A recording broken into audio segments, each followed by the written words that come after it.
ñëw ne dañ koy partager ak ñun pour jàppale ñu ci sensibilisation en donnant nos fils et filles ay cadeaux yoo xamante ne vraiment di nga mën a am accès pour mën a wax ak ñi nga xamante ne ñoom ñooy seen ay parents loolu la ñu ne woon boo leen ñëwee fii incha allah message bii dinañ leen ko jox encore une fois ñu leen di ñaan di leen ñaax kenn ku ci nekk rek jàppal ne yow yaay ki nga xamante ne ni yow yaay kii fi war a jële mbas mi nga xamante ne moom mooy le coronavirus. même bu dul loolu nañu xalaat seeni moroom yi nga xamante ne ni ay sage-femme lañ sage-femme nelawatuñu guddi nelawatuñu bëccëg amatuñu benn vie talatuñu sax seen jëkkër ñenn ñi feebar bi dafa bëri ci ñoom ba sax di leen jàpp ñoom donc yooyu yëpp bu ñu tëddee kenn ku ci nekk nga def autocritique xalaat yow sa bopp nga xam ne vraiment li nga xamante ne moom mooy mbas mi sonal na Sénégal en tout cas wax ji gudd na mais je tenais à vous le dire di leen ko répéter encore jouer leen le rôle de bàjjenu gox yéen ñëpp nekk leen ay bàjjenu gox ñëpp xam nañ ne fii dëkk bi toll ñëpp xam nañ jigéen li mu capable ak li nga xamante ne ni moom la man yéen yéen ay dem yéen yéen a yor kër yi yéen yéen ay faire bouger les choses donc dañ leen di ñaan ngeen dugg sur la sensibilisation sensibiliser koñ yi waxtaan ak nit ñi waxtaan ak ñëpp pour que mbas mi ñu xeex ka parce que fi mu toll nii du affaire de médecin doy affaire de gouvernement affaire de combat communautaire lañ wax te kii di communautaire wax ñii nekk ci base ñii ci kër yi ñii nekk géej ñii nekk feneen ak feneen donc en tout cas wax gudd na maa ngi sant ñëpp di leen gërëm vraiment di leen wax ne li Libaas wax mooy dëgg ndax ñun wax dëgg yàlla fi ñu jóge xaw naa xëcc tuuti ndax ñu ngi dëkk benn tali bokk ci commune bu ñuy wax Biscuiterie yi donc bu ñu ñëwee fii ci Yoff ànd ak suñu président club jàppoo muy Abdoulaye Fall moom mu créé association boo xam ne jiitu na mbas mi lool yàgg na waaye moom ci bégal xale yi ci lay dox te xale yi pour nga bégal leen foog nga jaar walla nga bëgg a wax ak seeni yaay da ngay jaar ci seeni doom ndax xale boo jaaree ci xale di nga mën a jot ci yaayam di nga mën a jot ci papam di nga mën a jot ci magam donc loolu mooy li nga xamante ne mooy pour jàllale message bi nga xamante ne mooy li lëmbe àdduna ndax bu doon Sénégal rek la ñu ne xëy na sax Sénégal la waaye àdduna la wër te dañ leen di ñaan di leen wax ne bëgguñu tiital sax nit ñi waaye ku ci nekk na nga fagaru ndax fagaroo gën faju lii nag dafa di loo xamante ne presque mun nañu wax Sénégal xamuñu ko ndax fi ñu toll kenn ñaanul yàlla ñu tëjati frontières yi tëjati li nga xamante ne moo di bus yi yóbbu nit ñi confinement total daal di def li nga xamante ne moo di ay couvre-feu amoon na fi ku nekk gis nga nu mu méttee te Sénégal day dëkk bu xaw a diggu doomu pauvreté bi bari fi waaye club jàppoo moom li muy xëy di dox mooy ak travers son président Abdoulaye Fall mooy bégal ñi nga xamante ne ñooy sunu ay doom yu ndaw di leen jox ay cadeau ci 19 communes d'arrondissement yépp lay dem xëy na sax bu duloon ak mbas bi doon na am neneen nu mu doon demee waaye lii xew nii kat jaaxal na ñëpp te defe naa ne Yoff kenn waru leen a jiitu ci sensibilisation ndax Abdoulaye Diouf Sarr mi nga xam ne mooy ministre de la santé lépp tegu ci ndoddam te doomu Yoff la bu dul affaire politique sax du affaire parti waaye affaire dëkkandoo la affaire mbokka la ndax ñun lépp dañoo fonk mbokk kon nag Abdoulaye Diouf Sarr réussitam réussitu Yoff la réussitam réussitu Sénégal la réussitam réussitu collectivité lébu bi yépp la kon nañu jàpp président Abdoulaye ñuy wax ne nañu fonk xale yi nañ leen jàppale nañ leen tette ndax tollootuñu foo xamante ne doomu borom barke dana am fowukaay doomu baadoole bu mel ni man du am fowukaay loolu discrimination la loolu la li nga xamante ne moom la club jàppoo di xeex bëgg xale yëpp tolloo au même pied d'égalité ñëpp ku ci nekk bañ a sentir ne man samay wayjur kat amuñu lu ñu ma jëndalee cadeau kii wayjuram am na lu mu ko jëndalee cadeau loolu moo tax ñuy boole xale yépp di leen utal ay cadeau mu néew mu bari ñu jox leen loo xam ne dinañ ko foowee mu di loo xam ne souvenir lay doon ci ñoom ndax xale yi tey bu ñu màggee daañu mën a nettali ne ah 2020 ñun bokkoon nañ ci xale yi ñëwoon ci centre socio-culturel bu nekk ci Yoff ñu yëkkati ay cadeau jox ñu ko loolu day nekk loo xamante ne day des ci seen bopp. Ibrahima Fall mi ngi noonu di egsi muy CC bi waaw ñu dalal ko baax a baax suñu kilifa la suñu responsable la responsable bu mag la ci Yoff mu di suñu grand Ibrahima Fall ñu teeru ko teral ko tatagal ko jox ko wàccuwaayam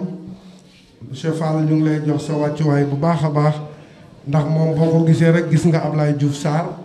ndax ñoom ñaar duñu kenn benn la duñu ñaar benn rek lañu kon Libaas sa responsable egsi na ñu jox la nga dalal ko. ñu ngi gërëmaat assistance bi waaw di leen wax ne kii ñëw léegi du ñu wax sax Ibrahima Fall responsable politique wala nangam mais ñëpp xam nañ ne tey jii mbas mi li nga xamante ne ni moom moo ko ëmb mooy le ministère de la santé et de l'action sociale tey jii moom mooy le chef de cabinet du ministère de la santé et de l'action sociale vraiment mu nekk un grand homme un homme de valeur moom moo daggaay yitteem yépp vraiment ministre bi yebal ko yéex na ñëw naam mais situation jour yi ñuy def moo tax mu yéex a ñëw mais waroon na ñëw présider affaire bi ci ñaari anam moom il est le maire moom mooy 3e adjoint maire Yoff ba pare moom mooy le chef de cabinet du ministère de la santé et de l'action sociale. donc monsieur Ibrahima Fall ñu ngi lay souhaiter la bienvenue. association bi mu ngi nii saa yi doom vraiment nii la affaire bi déroulé donc xam naa ci kanam dina la jox li nga xamante ne ni moom mooy discours bi nga xam ne moom la autorité bi am message bi nga xam ne message bi nga xamante ne moom ngay jàllale jox ñu ko waaw donc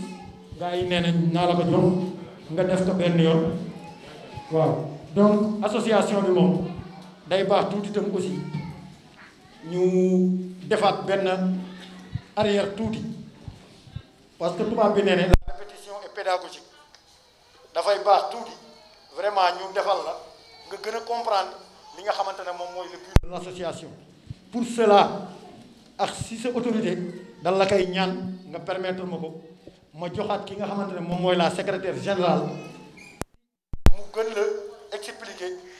à travers son discours wala nangam nga comprendre li nga xamante ne moom mooy lii pour nga mën a ñëw. Salut monsieur Ibrahima Fall, chef de cabinet du ministère de la santé et de l'action sociale. Je tenais tout particulièrement à souhaiter la bienvenue à nos honorables invités. Merci d'avoir sacrifié votre précieux temps de venir ici dans notre commune et pour nous soutenir à cette journée de sensibilisation et de distribution de kits. Par la même occasion, l'association Les Engagés Communautaires de Yoff, qui œuvre pour une activité noble et sociale, vous souhaite un très bon moment. Le but de notre association est de favoriser notamment au niveau de la commune et des quartiers une approche large de la qualité de vie, du bien-être et de la santé par la participation communautaire. Elle appelle à enrichir les relations entre générations et à cultiver de nouvelles formes de solidarité pour y répondre au développement d'une société. Dans cette optique, l'association désire voir se développer sur un aménagement, notamment en contribuant sur tous les combats communautaires et sur le renforcement du lien social intergénérationnel, en particulier au travail. Merci de votre attention. maa ngi lay nuyu bu baax di lay remercier ci invitation bi mu di invitation boo xamee ni am na solo trop parce que bu ma fi teewee rek dama fi teewal kilifa parce que ñun kilifa moo ñuy yónni ñuy dem di koy teewal ci ay xew ci ay manifestation ci ay activités parce que kilifa gi mënul teew fépp donc au nom du ministre monsieur le maire Abdoulaye Diouf Sarr ñoo ngi lay remercier bu baax di lay remercier ci sa implication parce que ku xam Libaas xam ni ak lu muy dox suba ba ngoon ci ñaar lay dox mi ngi dox ci mbirum Abdoulaye Diouf Sarr mi ngi dox ci loo xamee ni gis na ni daf ko war a artu pour xeex wala taxaw tem pour que Abdoulaye Diouf Sarr am fa ndam moo tax moom nekk na nit koo xamee ni man Libaas fu mu ma woowee ak lu ma xat même bu ma nekkoon réunion biir président sax dama koy jël parce que xam naa ni Libaas lu mu la woo rek ci njëriñ la woo Libaas bu la wooyee du la wax problème boppam daf lay woo ni la dafa am ku feebar dañ ko war a dugal fii wala war nañ ko yóbbu fii nga taxaw ci jàppale Libaas fu mu la wooyee rek nit moo feebar wala daf lay woo ci loo xamee ni mbiru Abdoulaye Diouf Sarr donc mu nekk nit koo xamee ni nit ku am valeur parce que man xam naa ko depuis Mamadou Diop parce que ñoo nekkoon ci cabinet Mamadou Diop mu am fa aussi taxawaay bu rafet mais taxawaay bi ma gis mu am ko ci wetu Abdoulaye Diouf Sarr yéema na ma trop te raar na ma gis ay jeunes yoo xamee ni am nañu taxawaay comme moom Libaas au nom du ministre maa ngi lay remercier ci sa taxawaay di nga ma indil malade yu bëre man duma leen xam mais yow ni nga ma leen indilee moo tax ma leen di defal prise en charge moo tax ma leen di taxaw jàppale leen ba ñu mën a faju wala li ñu bëgg ñu mën ko def loolu aussi di koy lancé ku ci am ay tolof munoo jot monsieur le maire Abdoulaye Diouf Sarr munoo jot Abdou Naar munoo ma jot boo jotee Libaas rapidement mën nga leen jot ñoom ñëpp parce que am na rapidité boobu te boo ko waxee sa problème wala wax ko sa coono dootul nelawati suba ba ngoon ci lay dox ba mu sotti Libaas donc maa ngi lay remercier maa ngi nuyu Adja Mare sama jigéenu Abdoulaye Diouf Sarr ci liggéey bi ñuy def moom aussi mu am ci taxawaay bu rëy depuis ba ñu dooree ba léegi xàddiwul bàyyiwul am na ci taxawaay bu max bu am solo trop gaynde la ci li ñuy def Adja Mare maa ngi lay nuyu bu baax di lay gërëm di lay sant au nom du ministre jeunes yi aussi fekk naa fi jeune Abdoulaye Diouf Sarr yu bëri ñoom aussi maa ngi leen di nuyu bu baax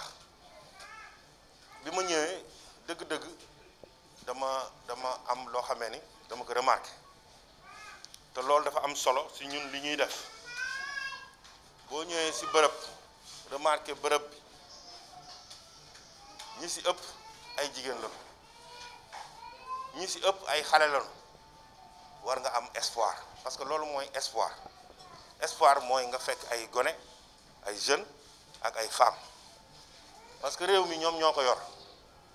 donc dëgg-dëgg maa ngi leen di sargal bu baax di leen gërëm di leen wax ni yéen a ko yor comme ni ñu koy faral di waxee parce que Sénégal lu ñuy liggéey yëpp dañ koy liggéey pour génération bi di ñëw parce que li gën a metti ci génération bi di ñëw ñu ni ñi fi nekkoon de defuñu fi dara xam nga loolu baaxul génération bi di ñëw xale yii tout tànk yi bëgg nañu bu ñu ñëwee ba jël relève bi ba toog dinañ wax ni dëgg-dëgg ñi fi nekkoon de def nañu ay jéego ba yem fii ñun nag nañu góorgóorlu def ay jéego donc am nañu mbégte trop di leen remercier yéen jigéen ñi parce que yéenay yaay yéenay borom kër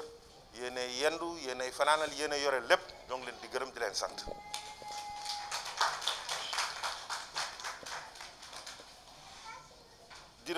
di remercier association bi rappelez-moi les engagés communautaires parce que liggéey ci gox ak ci commune travail communautaire daf ci am solo bu ngeen seetee mbas mi bi mu duggee Sénégal lu tax ñun ñu dëkk yi nga xamee ni ëpp nu doole ëpp nu koom-koom ëpp nu alal ñun ñu gën leen am taxawaay ba bi ñuy ràññee ñu ràññeenu comme dëkk bi nga xamee ni presque moo jël deuxième mën naa sax premier moo jël deuxième ci taxawaay ci wàllu mbas mi ci première phase riposte bi li ci ëpp solo ci wàllu communautaire taxawaay communautaire bi la parce que lii boo demee ci yenn dëkk yi surtout dëkk tugal yi amu fa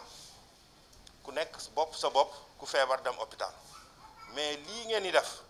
ci activité communautaire mu di activité boo xamee ni dafa jëm ci wàllu sensibilisation di yee nit ñi di wax ak nit ñi am na solo rajo yeeg télé yi am nañ solo mais bare na si rajo ak télé ak réseaux sociaux yi ñoo xamante dañ siy jaar di jaxase dañ siy jaar di yàq xel parce que dégg ngeen ko bu baax dañ koy wax si vaccin yi dañ koy wax si stratégie yi parce que bu ñu demee ba nga xamee ni mbas mi dugg na si réew mi ñu ni dëkk bi nekk na en guerre parce que loolu lañ koy waxee parce que mbas mi dafa mel na militaire bu dugg si biir réew mi rek di fetal di faat ay nit di feebar ay nit ñu ni nekk nañu en guerre donc sénégalais yëpp dañu war a taxaw ànd ak ñi nga xamee ni ñooy kilifa yi mu di le son excellence le président Macky Sall ak ki nga xamee ni moom la dénk affaire bi mu di monsieur le ministre Abdoulaye Diouf Sarr ànd ak ñoom xeex mbas mi mais da ngeen di dégg ñoo xamee ni pour seen propre intérêt dañuy génn ci télé yi wala rajo yi di wax leneen xam nga loolu doy na waar ci dëkk boo xamee ne nee na dëkk bi mu nekk en guerre la donc yéen bu ngeen taxawee ñun gëm nañ ni vous allez porter la bonne parole di ngeen wax ak nit ñi li am exactement mbas mi am na lépp lu ñu wax nit ñi te waxuñu leen sol leen masque waxuñu leen daf leen distanciation sociale waxuñu leen di leen raxas seen loxo raxas sa loxo du seulement gel mën na nekk saabu përgalu saabu sax day raxas loxo ah loolu ku leen ko waxul rek waxu leen dara leneen li ñuy wax yépp pour seen ay propre intérêt la donc ñoo ngi leen di gërëm bu baax parce que liggéey bi ngeen di liggéey am na solo dana yee askan bi dana yee communauté bi dana tax nit ñi gën a fagarlu gën a taxawaat ba nga xamee ni deuxième vague bii ñuy wax dëgg-dëgg ni ñu xeexee première vague bi mën nañ ko xeex très rapidement mu daan lenn rek la ku yëg sa yaram ni sa yaram neexul teelal dem parce que aussi boo xaaree ba affaire yi commencé di lay compliquer boo demee day gën a compliqué donc teelal dem boo teelee dem ñu teel la jël en charge teel la faj teel la libéré ñi nga xamee ni aussi dañu am yenn feebar yi nañuy moytu bu baax a baax a baax parce que feebar bi aussi am na moytu mais moytu bi ëpp solo mooy di raxasu mais aussi di sol masque bi moom dëgg-dëgg nañ koy sol boo koy sol li si ëpp parce que moo ëpp solo si mesure barrière yi boo koy sol dana la aar si lu bare le temps que ñi nga xamee ni ñoom la ñu dénk liggéey bi mu di waa ministère de la santé ñu joxaat nu yeneen ndigal mais ndigal bi ñu jox mooy nanu aar suñu bopp aar suñu njaboot aar suñu ay askan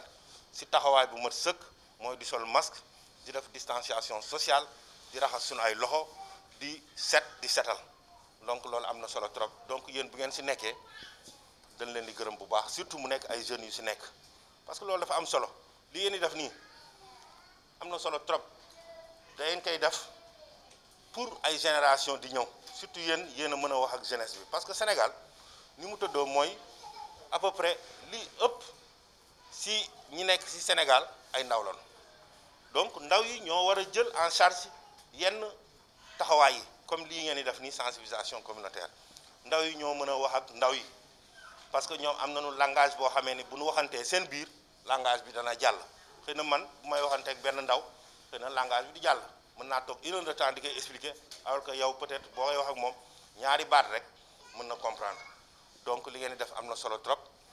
di remercier association bi ci taxawaay bi au nom du ministre de la santé et de l'action sociale nekk na lu am solo. maa ngi leen di nuyu maa ngi leen di gërëm di leen sant ci bu oote bi ñu oote ngeen ñëw uyu seeñu yéen ñi toog fi yéen laay waxal maa ngi gërëm Ibrahima Fall ndax man jigéen laa lépp lu ma man wala lépp lu may def rek ñoom ñii la parce que ñoo may encouragé ñoo may jàppale ñoo may pousse ba fu ma agsi tey ma agsi Amar Ndiaye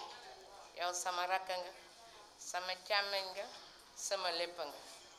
Ndiaye jéen loo man ren yaa na nga mën déwén lu ko ëpp ndax lii yow la ndax ñun dañuy jéem rek mënuñu lépp mënuñu te yow nga taxaw ci taxawaay bu rafet Libaas yow danga man di ma gërëm mais man maa la war a gërëm ndax man may bàjjanu ko quartier yi ci yuuf yëpp quartier bu ne dañ tànn bàjjanu ko nekk nga jël 20 personnes ànd ak ñoom ci sa quartier ngeen liggéey sensibiliser nit ñi man na la Libaas na ma ne ko kay accompagner ma ànd ak xale yi xale yu doon xale yu dynamique xale yu sawar xale yu gëm seen bopp xale yu gëm li ñu doon bu ñu gëmul woon li ñu doon ba ma leen waxee dañ ne ma ndax am na fay waaye dañu engagé wu pour seen quartier Libaas Thiaw ànd ci ñuy dox di dox ba dox bi jeex ñuy doxaat beneen dox mu topp si ñuy dox ba dox bi jeex ma oo ko sama néeg ma ne ko Libaas ma ne ko dama bëgg xale yi ñu téye leen mu ne ma ne ko waaw ma ne ko nañ téye xale yi parce que xale yi ku leen téye jàppale leen dinañ dem Libaas nga dox sa waar di dox amul loo doxul si xale yi ba xale yi ne dañ bëgg a organiser nga ne leen déet dañ nekk si cas corona bi organiser xaju fi mais dinaa fexe ñu ngeen amee benn programme sensibiliser si Covid bi mooy li nga def tey Thiaw ndaal yi dama ne loo man ren yaa na nga mel di leen ko ëpp aman Libaas Thiaw sang ndaw yaa na àggal ndax manoon na ma nekk si ndëngaañ di liggéey nga Pakistan na ne defoo ko foo xiree di nga ma ne ma ko di nga ma xool ku lay seet sama kër la lay seete ma kontaan si loolu Thiaw yal na la yàlla fay sa taxawaay njaay jéen rek ren soxla nañ la ñun si terrain ndëngaañ parce que dañ bëgg nga wàcc si ndëngaañ nga accompagner ñu ànd ak ñun ak Libaas Thiaw ñu dugg si quartier ndëngaañ dox li ñu war a dox soxla nañ la lool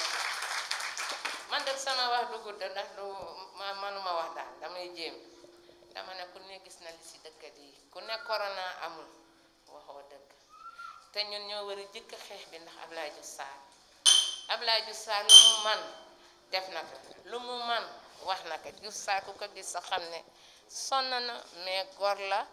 te borom jom la ambaadu masa arrêté si àddina tant que corona bi jeexul ñun ñu dimbali suñu bopp def li ñu sante buñ ko defee rek billaay duñ ko réej dee yi fi am ni dee yu si bari corona la te kenn gëmu ko mais ñoom ñi nekk si santé bi xam nañ ne dëgg la ma leen di gën a ñaax rek nag leen gën a ñaax tàlloo leen raxasu sàlleen leen masque yi luñ leen tere ngeen bàyyi ga loolu rek laa leen di ñaan wasalaam bu xale yu jigéen yi nag dama bëgg ngeen gën a góorgóorlu yaatal leen ku bëgg a bokk ne ñëw kenn tëju ga tóngoor balaa yéen c'est pour tout le monde du ndëngaañ rek quartier yëpp ñoo si bokk ku bëgg rek na nga ñëw boo ñëwee yaa ngi si biir yaa ñi fi nekkoon démb yene si na keppayam ñu góorgóorlu nag booloo xal yi ànd ñii di cappi ndëg si fii ngeen teg leen de côté te xam ne ñun amuñu lu may Abdoulaye Diouf Sarr la ñu am tey moom lañu am ëllëg ndax Diouf Sarr li mu ñu liggéey ñun teg nañ ñu suñu bopp may gàttal foofu rek ngeen baal ma àq maa ngi leen di nuyu moom aussi mu nekk ku baax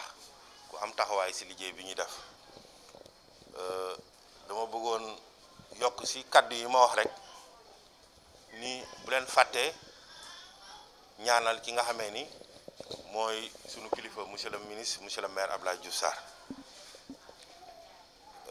xam naa bërëb bi du waxukaay bi sax mais c'était important ma wax loolu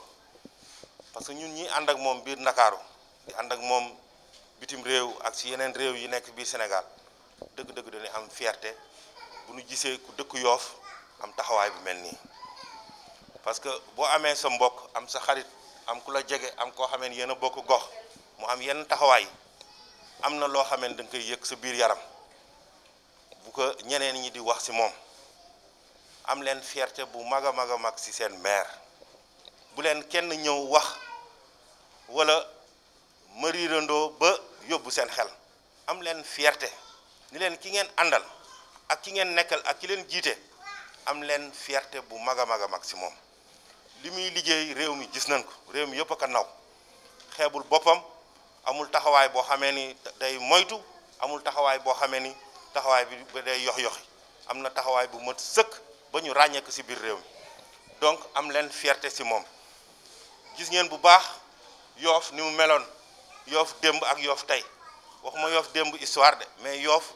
si gannaaw tuuti rek ni mu meloon ak léegi tey fépp foo dem si biir Yoof ñoo ngi koy pavé di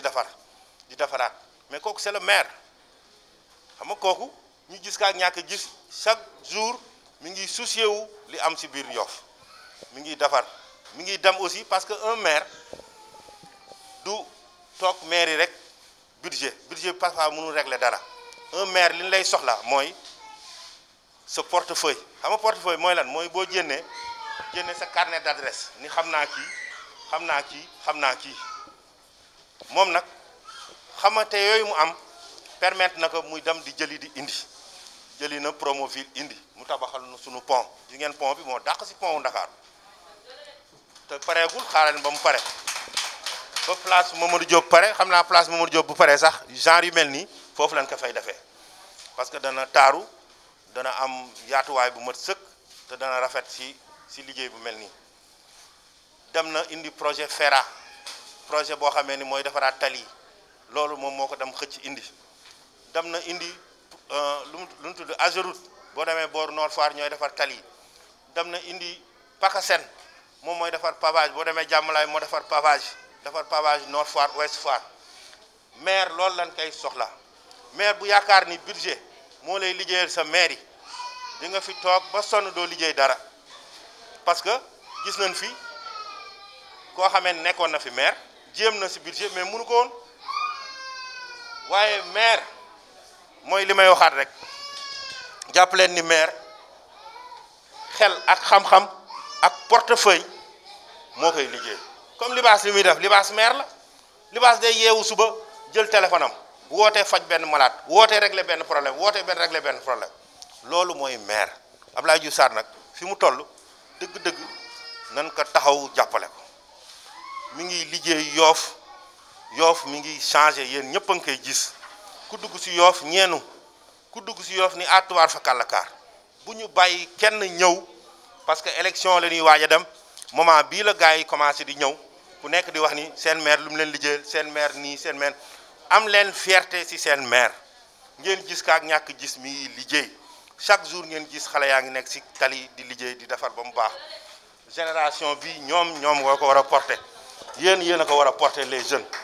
am leen fierté si Abdoulaye Diouf Sarr am leen fierté si seen maire ni mu war a taxawee commune bi mi ngi koy taxaw mi ngi koy liggéey bu am solo donc loolu daal mooy message bi ma bëggoon jàllale bokk si sax mais bu nu amee njaboot bu mel nii il est important ñu wax leen ko fierté la de fépp foo dem ni ñaa ngi ko bëgg aaki moom ñun ñi nga xamee ne ñoo ko moom nañ ko jàpp. ñu ngi lay nuyu bu baax a baax di la sargal di nuyu mbooloo bi yëpp sama wax lu ci bari defe naa ne monsieur le maire wax na ko li ngeen di def nii ay actes citoyens la defe naa ne lu noble la donc dañu respecter les mesures d'hygiène loolu moo ci ëpp solo beneen bi ci des mooy li mu wax ci kilifa gi rek defe naa ne bu fekkee da ngaa yor lu ñëpp bëgg da nga koy téye ak sa ñaari loxo mooy Abdoulaye Diouf Sarr leneen li ci des nag mooy gërëm Adja Maré rek yow sama sœur nga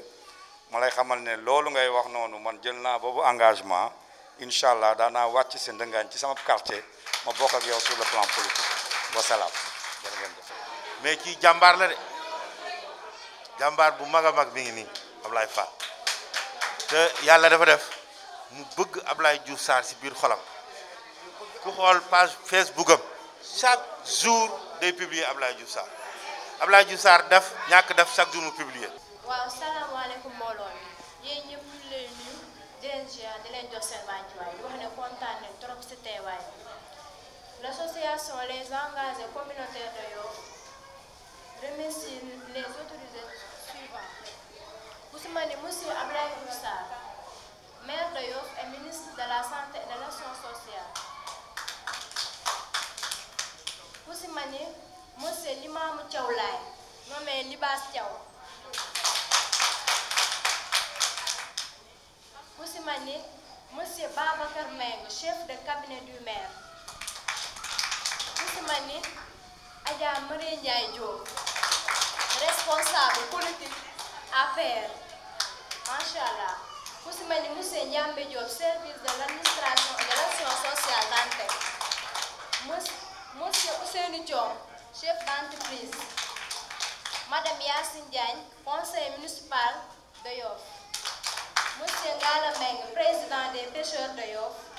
monsieur Ibrahima Fall chef de cabinet du ministère de la santé et de l'action sociale ak monsieur Mamadou Ndiaye Diène